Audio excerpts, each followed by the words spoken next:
So the job market challenges recent U.S. college graduates are encountering a cooling job market with gender gap in their responses. What are your thoughts?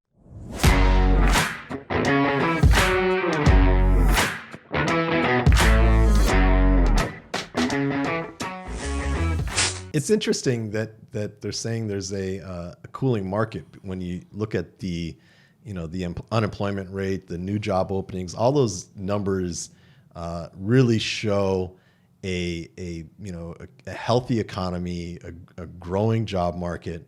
I think last month there was like 250,000 new jobs added. Yeah.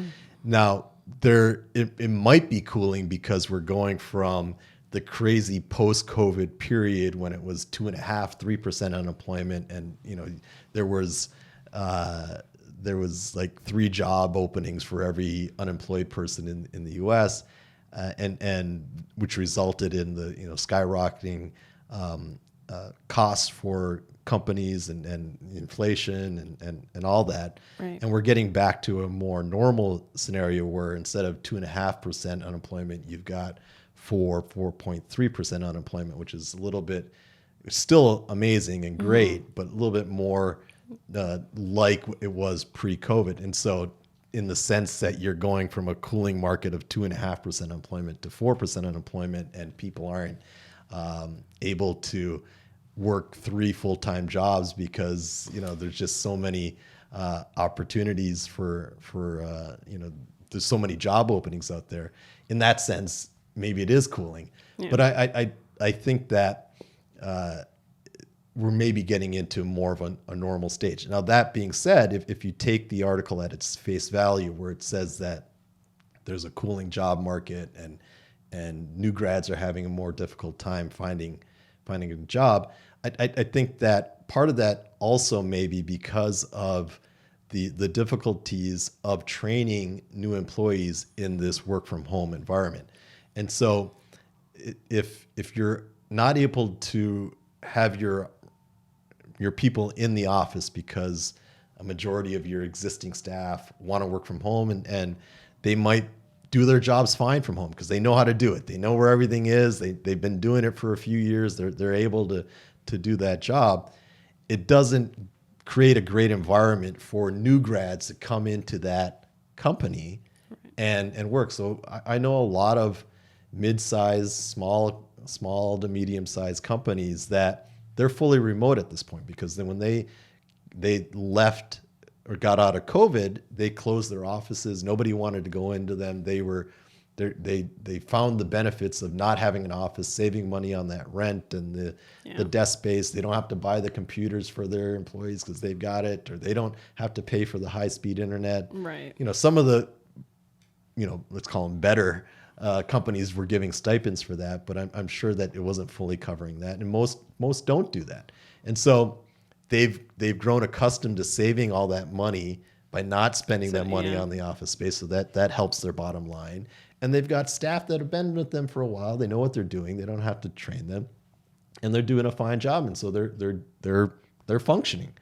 But then, how do you add new employees to that scenario where you don't have an office? You've got staff that don't want to go back into the office, and you're not able to train new people at that point. So you need to hire experienced people. Where in the past, if you were in the office, you might hire a fresh grad and be like, okay, you're going to be assigned to Mary. You're going to trail her around. She's going to show you everything. You're going to attend the meetings with her. She's going to train you up. Right. You don't have that scenario. So you can't hire that fresh grad. You got to hire somebody that's got 5, 6, 7 years experience to come into that.